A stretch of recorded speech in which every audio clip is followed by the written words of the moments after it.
With Kristen Megan, she's a military veteran, right? Yes, I was in the U.S. Air Force for 9 years. Wow. And you came out and blew the whistle on geoengineering, things that you witnessed were going on. Can you give us the real nutshell? Absolutely. Basically, I had heard of what many people know as the term chemtrails. And I worked in a job called bioenvironmental engineering, and I thought that was insane. And why would we do something like that? Modify the weather by using hazardous materials in our atmosphere? So, and actually the process of trying to debunk it or disprove it, I realized it was actually coming right out of my office, as I was one of the people that was approving the chemicals. And it really shook the core of my oath.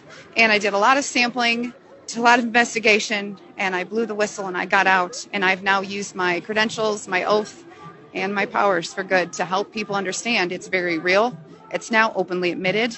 There are multiple forms of weather modification. I specifically found the one of stratospheric aerosol injection.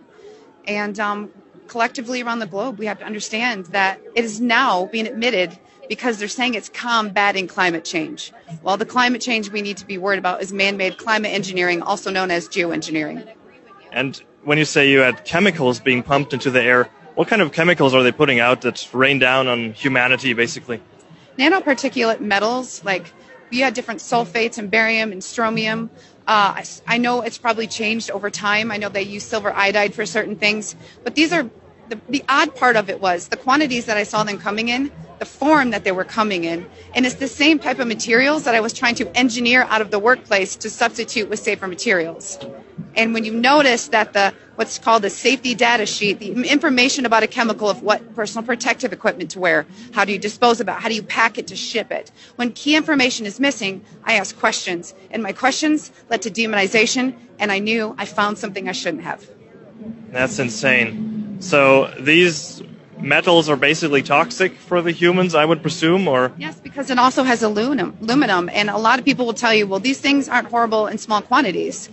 It's not small quantities, because when you are putting things above us, the dissipation rates are dependent on weather and climate, but it's getting into the food, it's getting into the soil. And around the world, wastewater treatment plants, when it comes to pharmaceuticals, or these toxicants is what they're called, they are not able to filter them out. So if you're growing organic food, are we going to go back to the plexiglass barriers on our plants? I mean, it's horrible. That's why you can ban it anywhere. We've had states in the United States ban it, and that is great to get the ball rolling.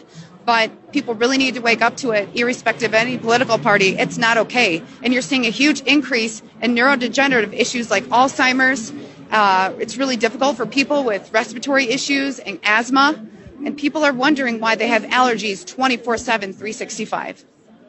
And I liked what you said about that climate change or the change we experience in weather. Often we can't disconnect that from these geoengineering activities. Do you want to say something more about that? I mean, how do we feel that? Is there proof or so that is definitely coming from that? Yes, there are places that openly admitted it. Remember Dubai? And then when people got upset, they retracted it, but the can was already opened.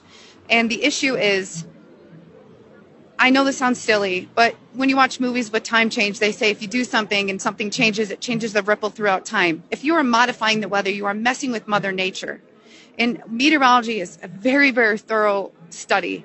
And I do know a lot of it because of my profession of plotting hazards. But it does not make sense when you are altering nature where things are not naturally supposed to occur. We had massive flooding in California, and we have a system called HARP that is in the United States. And the same people who demonized me 5-10 years ago are now going, wow, because they're finding it's openly admitted in all of our U.S. documents. The U.S. is absolutely not the only country doing it. Wow, that's crazy. Well, thank you very much for coming out on that and letting humanity know what's going on. Thank you so much, Megan. Thank you.